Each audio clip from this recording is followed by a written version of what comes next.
Okay, from our studios in Los Angeles and Tampa, this is Green Tagged Theme Park in 30. I'm Philip from Gantom Lighting and Controls, and I'm joined, as always, by my delightful co-host, Scott Swenson of Scott Swenson Creative Development. Yes, that's him.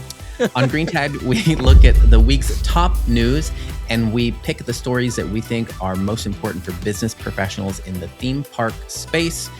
This week, we're going to be talking about the earnings that came out from United Parks, and hopefully we're going to get to the Warner Brothers deal, which we've covered in the past. But first, we want to thank everybody for subscribing, because we finally got to over 1,000 subscribers. And guess what? Yay! And there's celebration! Yay! And we made about $13 last week, which is almost enough for Scott and I both to buy spinach espressos. Almost. Spinach espressos have gone up since we've started talking about them.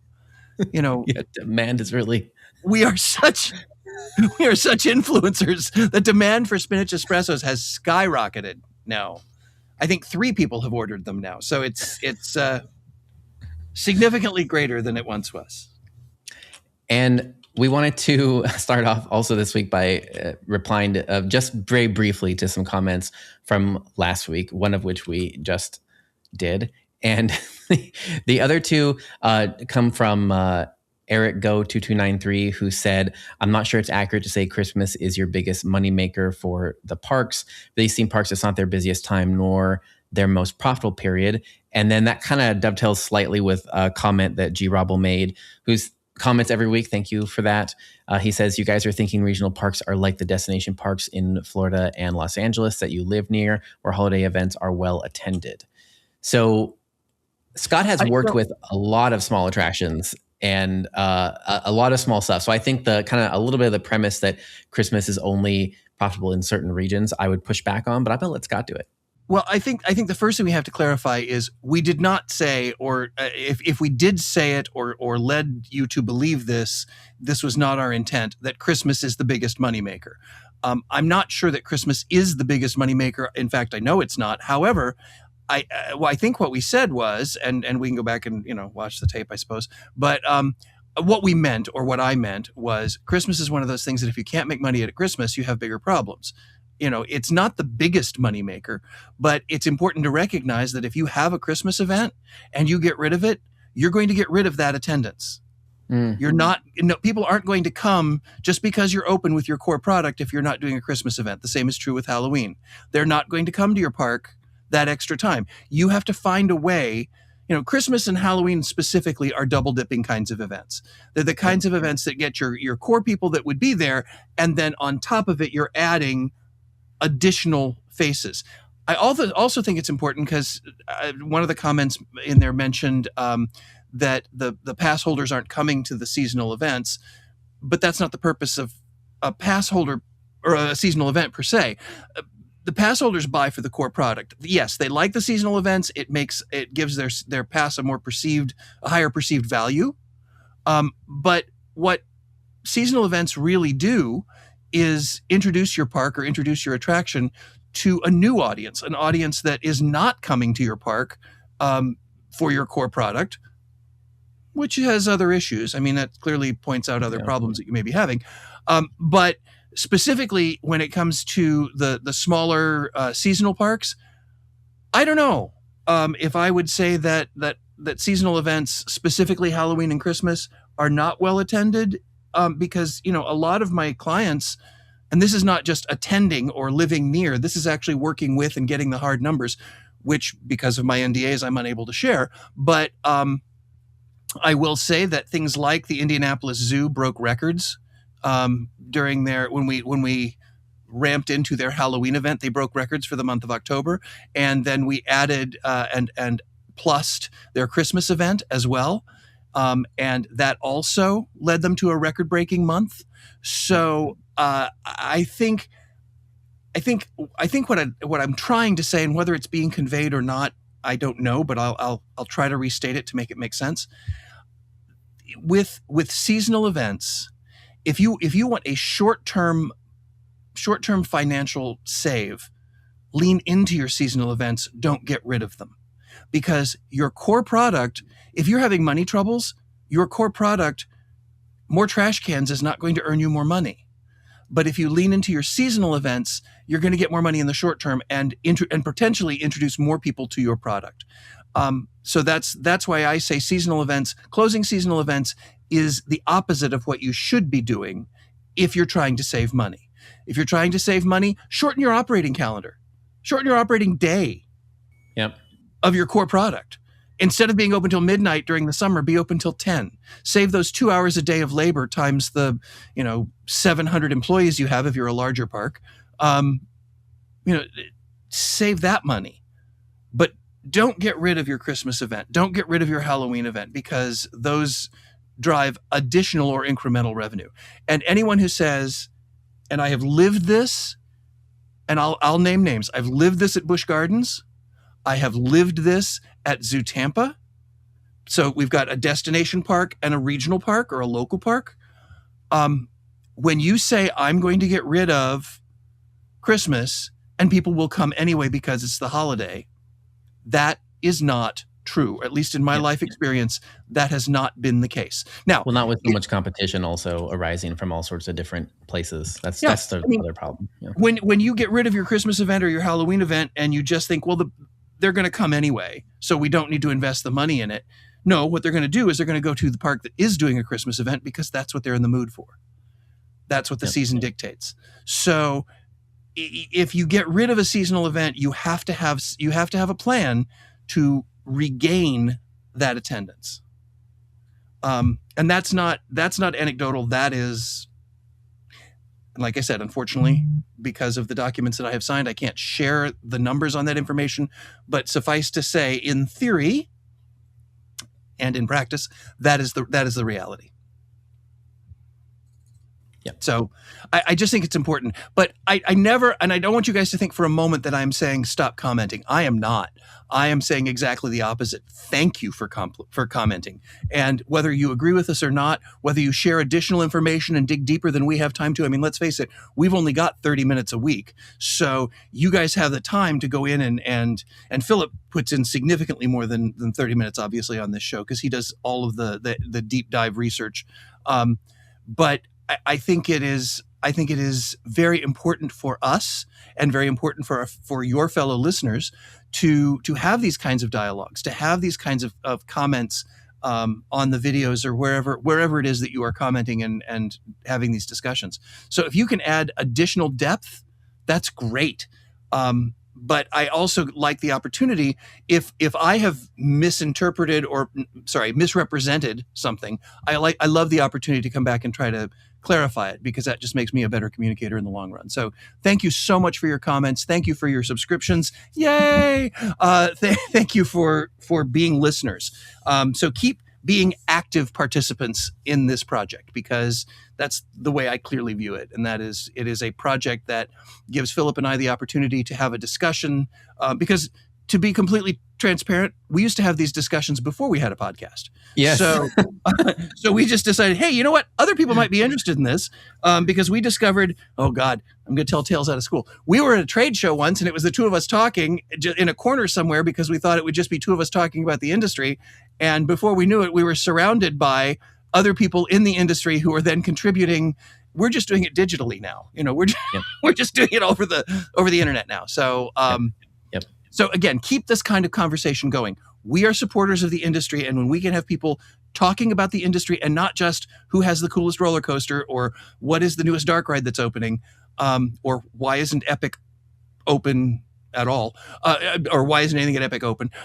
Those are the kinds of, there's plenty of that out there. But what we want to talk about is the business itself, and for business professionals like you who are listening. So thank you very much.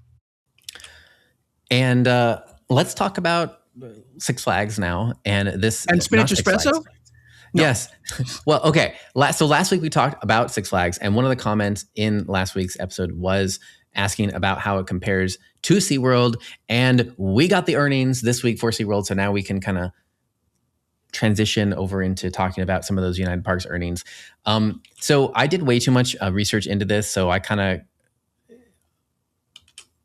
have, like, my brain is too full of information. But after reading everything and looking at everyone's analysis on this and looking at all the numbers, here's I think, to me, the biggest summary here is that They, for whatever reason, well, there are reasons, but basically we know that United Parks is primarily owned by a private equity firm, and we know that that sometimes brings in some, distinct ways of operating. So basically, to me, it looks like last year, this earnings report they put out was all bad numbers, right? Everything was bad. So like attendance, like literally everything is bad. Revenue's down, attendance down, net income is down, total revenue per capita is down, mission per capita is down.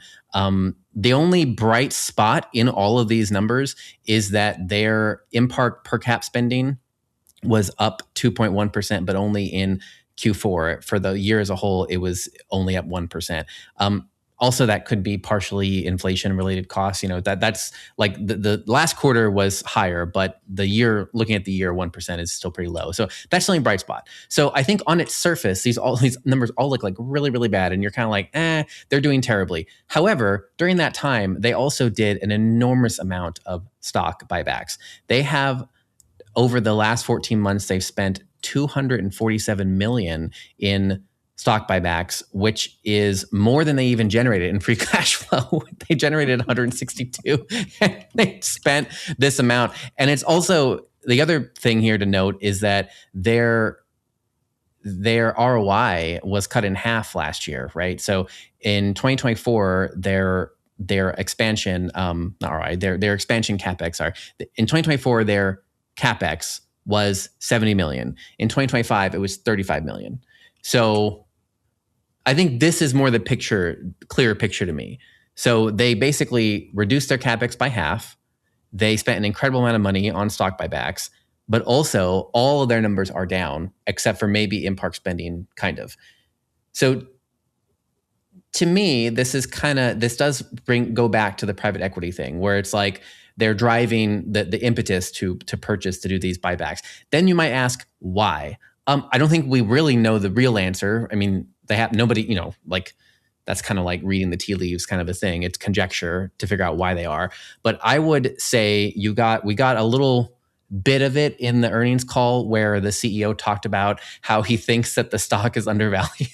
Basically, basically his argument is he thinks that the stock is undervalued, and it's because that he thinks that their assets and their property is worth a lot more. And if that is true, you could see why there's an argument at this point for putting so much money into stock buybacks, right now, where it's like it's undervalued, so now is a good time to do this. I'll read you what he said. So he said, this is a direct quote. He said, "We have over 2,000 acres of owned real estate, including over 400 acres of developed land. We estimate the replacement cost of our parks to be over $10 billion, or 2.5 times our current enterprise value. In other words, our current enterprise value is less than half the replacement cost of our assets. While the public markets may not be appropriately recognizing the value of our assets, others are. We have received multiple sale leaseback proposals that we are currently evaluating and have active discussions with various partners on hotel development, timeshare opportunities, residential development, and other commercial development properties. There's nothing more to share on this today, and we will update you if we have something to share." So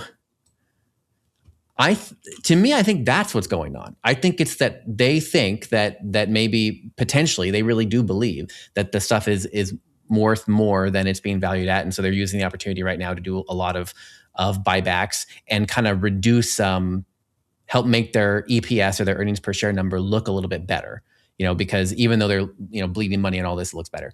It also seems like they spent a lot of money in advertising, trying to get people into the parks, and that was a huge cost. And they kind of talked a little bit about how that didn't really work, or not work that well. But you can see where their attendance still fell, but they got a little bit extra spending. It's just, to me though, it seems like most of the complaints that we always get for the United Parks is similar to those in Six Flags, and that everybody always complains about how under maintained they are. And if you're looking then at the amount of money, well, yeah, they spent half the amount in CapEx and they did the year. So come on, that's kind of leads to it. And in terms of what they talked about the future, they put a big list out about all the stuff they're doing in the future and all this kind of stuff. There was a telling moment on the call where one of the analysts pressed them because they said last year that they were going to target 50 to 70 million of cuts. And then they kind of said the same thing this year. And one of the analysts was like, you said that last year. So like, what's going to change? And he was like, we're really focused on it. Okay. But it's this weird situation, right? Where you're like, it's almost like they're trying to please private equity more than, because it's like they're saying we're going to do all these new things and make everything great, as everyone says, but their numbers are in the toilet, but they've been doing buybacks, but also they're going to reduce costs somehow, magically. You mean like closing parades? What do you think, Scott? I mean, you've been in this chain. This is what I call the so sad concept. SOSAD, same old stuff, another day. Mm-hmm. So in the 21 years that I worked at Busch Gardens in Tampa, the parent company was Busch Entertainment Corporation, InBev for a hot second, Blackstone, and then publicly traded. So again, every time there's a new quote unquote owner or business that is leading the development of the parks, they go through this same identity crisis, and that's what I'm going to call it, an identity crisis. The fact that, changing to United Parks and Resorts, to me, that was the biggest clue. And I think we've seen it echoed here. Yes, the parks own a lot of land. That is an asset, is a valid asset, but it's an asset that only is transferred into dollars when it's sold or when it's leased. And so if they are going to make their business model less of a theme park company and more of a resorts company where they can do hotels and timeshares and that sort of thing, then that's a way to sort of translate some of that money or some of that land into money. You cannot, I think it's important to recognize you cannot save your way into profit.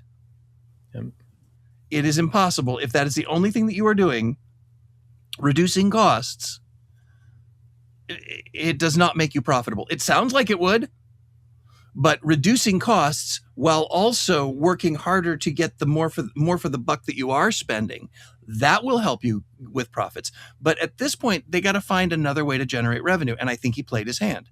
I think when he starts talking about the assets, assets means the stuff we can sell to make money. So don't think of it as, oh, well, look, they've got all these wonderful parks. Yeah, but let's go back to a park that they did own at one point in time called SeaWorld, Ohio, which is now, I just looked it up, it is now a housing development.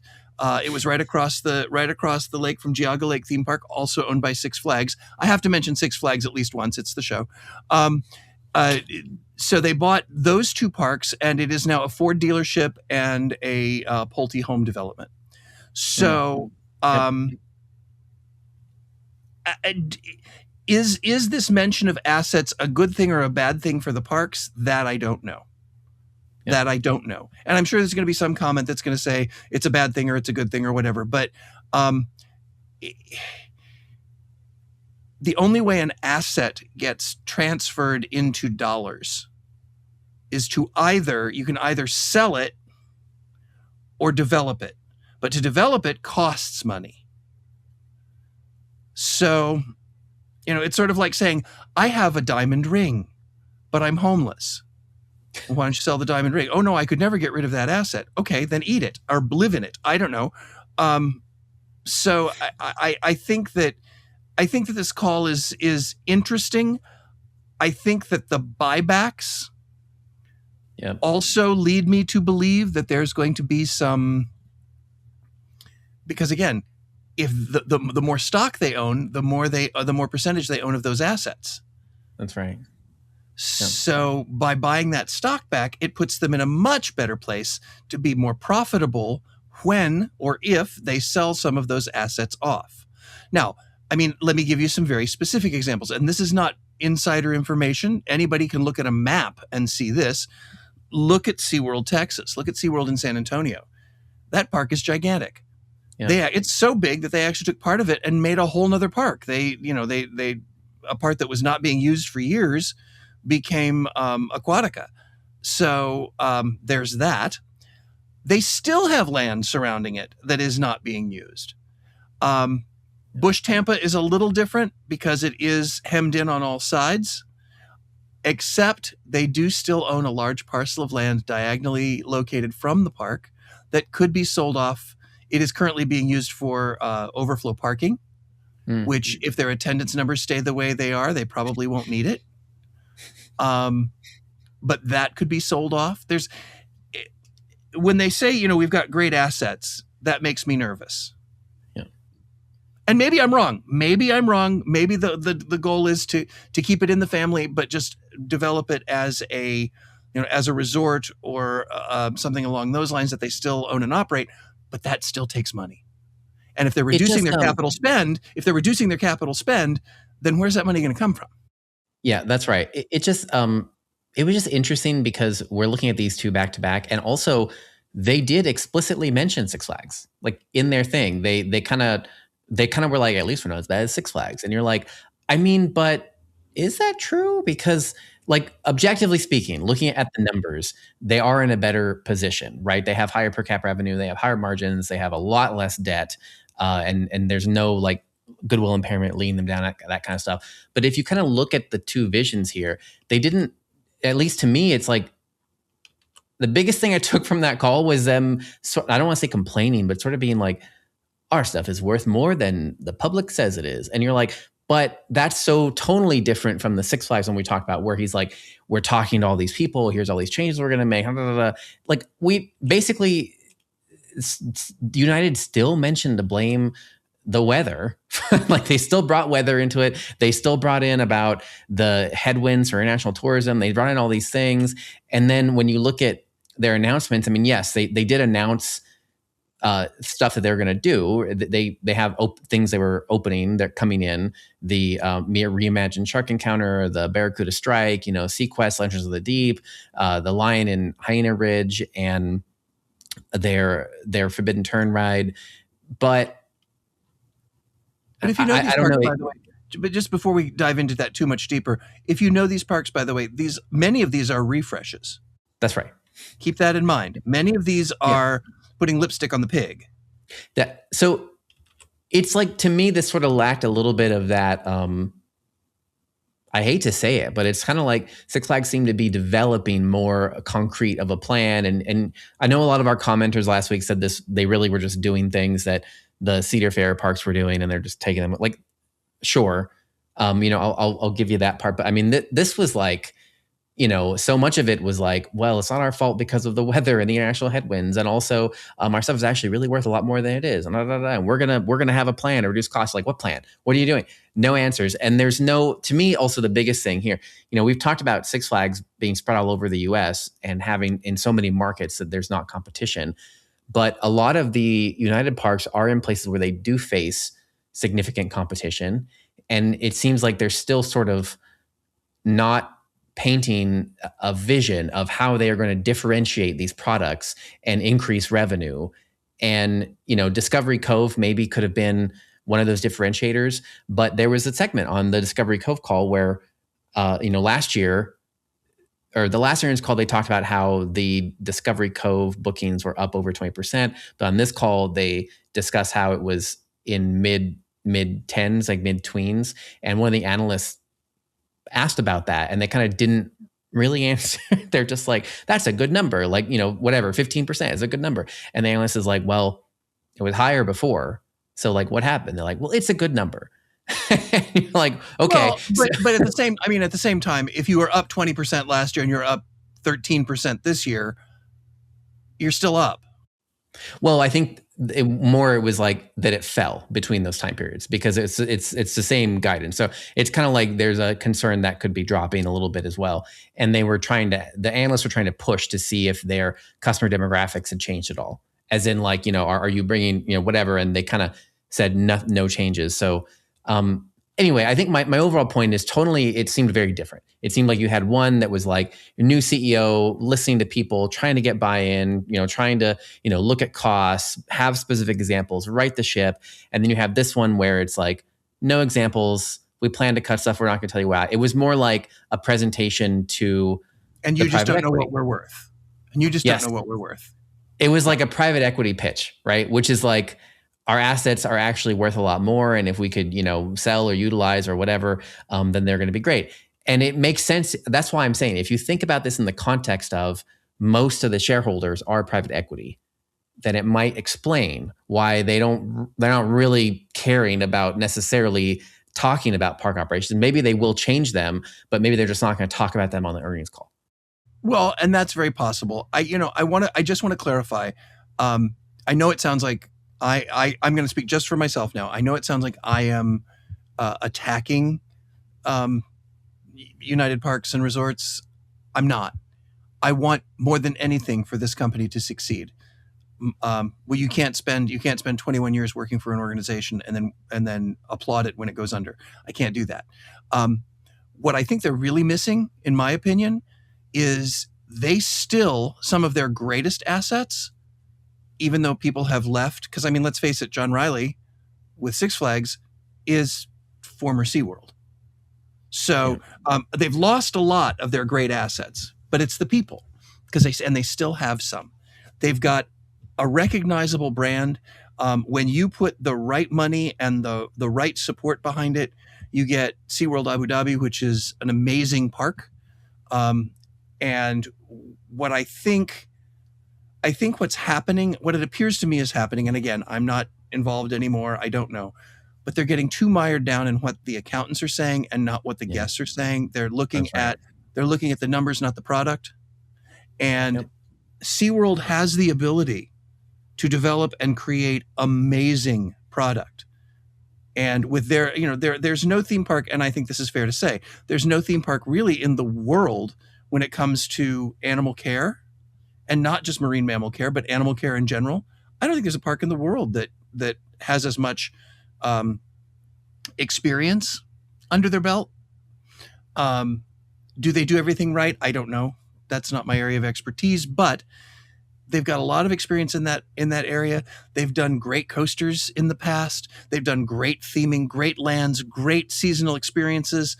So I think their true assets is the brain trust that is actually still part of the organization, and the connection to those people who may not still be part of the organization, but have an understanding of how the company works, who could come back and help them. I realize it sounds like a commercial for me. That's not what I'm doing. But there are people who are out there who have worked for this company who would, in a heartbeat, go back and help them out as an outside contractor, or they bring back some of the brain trust they had before. So in short, if they're going to look at their assets, they need to look at the human assets before they start looking at the land assets, because that's what's going to end up tipping them over to profit, in my opinion. Yeah. Well, it didn't seem like they mentioned any of that on here, but then again, to the point though, I think also it's like, I think sometimes you got to think about who are these earnings calls for, and I think maybe this one was for just the private equity people, and maybe that's going to be a separate conversation about how do we activate our personnel assets and that kind of stuff, and maybe that's more of a internal dialogue, or to the parks individually. Shouldn't it be an external dialogue? Shouldn't it be something that we're saying we financially value, not just let's give them ice cream on Thursdays. We financially value the people that we have, the experience that we have. Shouldn't that be part of the earnings call?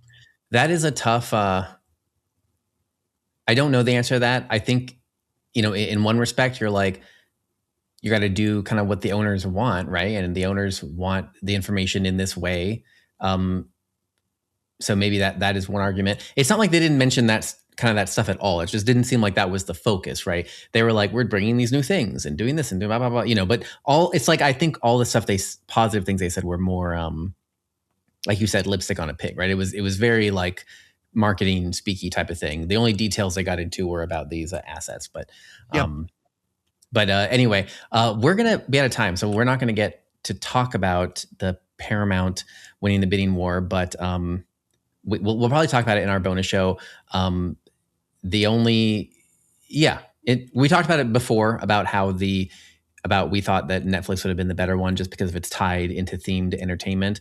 But now we're just going to end it here. I think that it's not going to. I think I have my suspicion that I think Netflix orchestrated this entire thing because to me they're the clear winner because what they got out of it was making Paramount pay a lot more money, about 10 billion plus extra than what it had planned on to pay for this.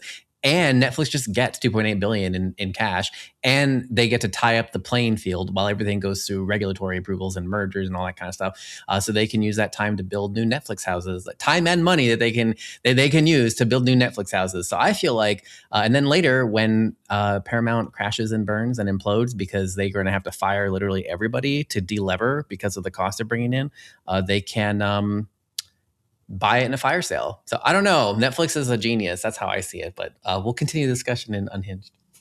Sounds like a plan.